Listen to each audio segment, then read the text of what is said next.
Aloha, everyone. I'm currently experiencing a rainstorm outside my house, so just thinking about the material this week, and I moved to invite people to look at a book by Lynn Hunt called Inventing Human Rights, and it deals with the foundations of the United States, and I'm going to actually read a little bit from it. And I was also moved to take my Gandhi book off the shelf because I think like it was mentioned in some of the material, our modern concept of what human rights are and what human rights have come to be have actually been established through Gandhi and in the United States through Martin Luther King, and on a global perspective recently, I guess more recent than Martin Luther King, is Nelson Mandela. So um, from Lynn Hunt's book, the idea of human rights actually didn't really enter the lexicon very much in the early colonial period. So, there were these ideas of like universal rights of man, and Thomas Jefferson wrote, we hold these truths to be self-evident, right? That all men are created equal and endowed to certain rights by their creator of life, liberty, and the pursuit of happiness. And all of these ideas, that were put forward in the Declaration of Independence, which is my familiarity with what human rights have come to mean to me, comes through the Constitution of the United States, and the sort of Declaration of the Rights of Man, and that was in 1789. And there were various people who came in to influence these ideas in America. They actually started in the salons of England during the Enlightenment. And it's funny that human rights had to be invented for people in Europe, and maybe they were more universal in a way for other communities who were not engaging in multinational colonial dominance of the resources on planet Earth, and then basically shipping them back to Europe for the benefit of very few. So, so the idea of human rights, I guess, is to take into account the lay people rather than just the aristocracy, to sort of eliminate privilege based on birth. Like, do we have that today? I'm not sure. And these references to the everyman, the every citizen. And some of this I found also in the writings of Kant, when Kant talks about like his ideal citizens and the way in which a sovereign, which would be like the king or the queen, and in Kant's time it would have been Frederick the Great, should govern people. So Kant was like an earlier Enlightenment philosopher.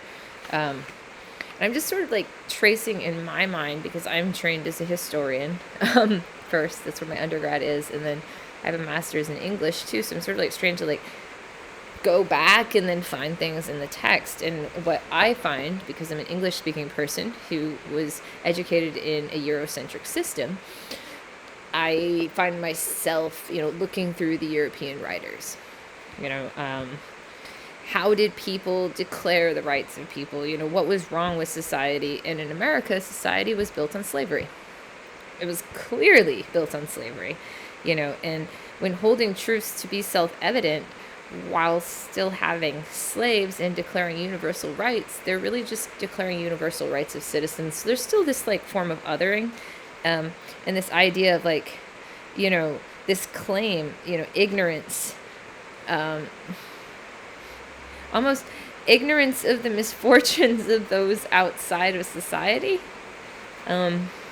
ignorance or maybe an agreement that certain people will be treated inequitably in order to forward human rights for a group of few, right? So, and like, why did this come to be? And I think it came to be because there was a burgeoning middle class in Europe.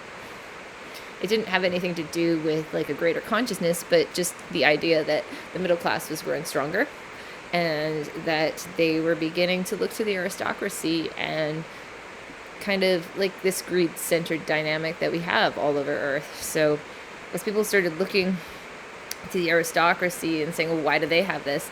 And for thousands of years in Europe, they lived under a feudal system. So I have to like gauge these ideas of human rights through the lens of Europe, because it's the Europeans that then went on to dominate, subjugate, and commit genocide, enslave millions of Africans, import people against their will, occupy lands that don't belong to them, pollute rivers that are far away from their homes, especially even in Australia. And we hear so little about what happened because they've decided in these agreements that there's going to be these natural rights of human beings everywhere. But in deciding who is included in these ideas of humanity for, I don't know, 1700s, right? So when did women get the right to vote? In the 1900s, so 20th century. So it took 2 centuries to give women the right to vote. It took a century, so I'm kind of like jumping around, but to free the African populations, and it took a bloody war for that to happen. Indigenous populations have never been handed their rights, have never been given representation, and are still marginalized.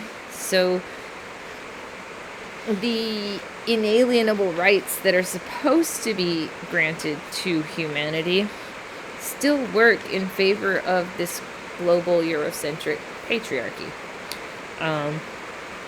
There may have been philosophers like Rousseau back in the day who would write these ideas about humans and freedom and government and maybe even anarchy itself. Is anarchy's better because anarchy just allows people to exist in the state of nature, and that nature has this brilliant thing about it that makes it more equitable. And I don't know, the laws of the jungle are pretty cruel too.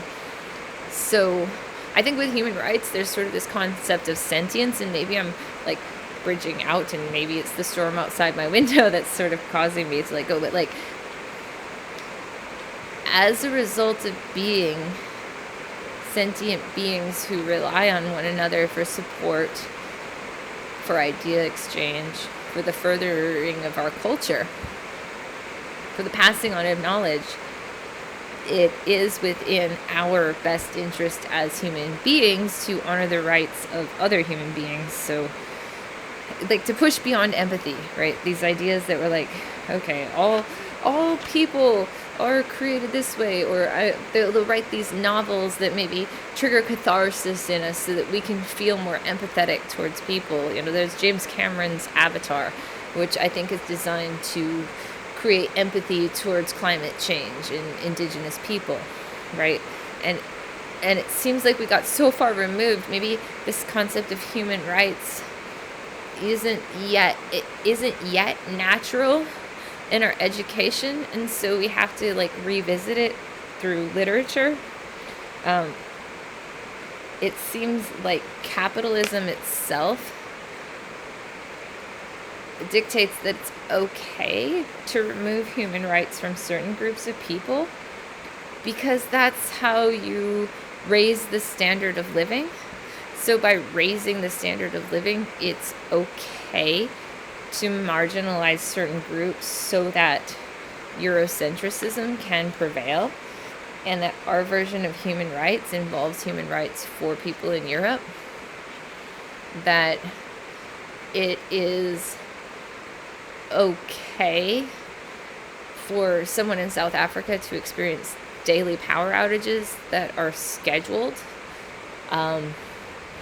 because they live in the developing world, because they are not yet affirming themselves within the dialogue that has come to be established through the American Revolution and the way that countries declare their independence. And along with declaring independence and sovereignty, then the nation then decides how they're going to treat people, when actually we're all people, and it should be simple to not exploit other people. But the answer to me is greed. It's the real block. Greed, a quest for fame, pride, all of these sort of deadly poisons in Buddhism that do not offer us a road to equity.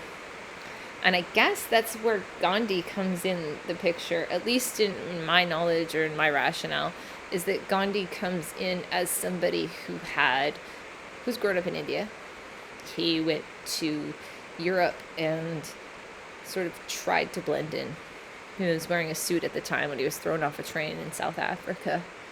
And he kind of had like this moment.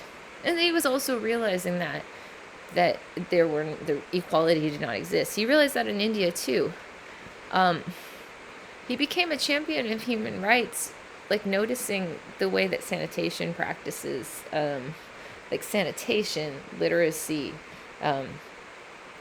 this idea of marginalizing people, because he grew up in colonized India and was in South Africa, marginalizing people according to their nation of origin or language group that they speak or the way that they dress.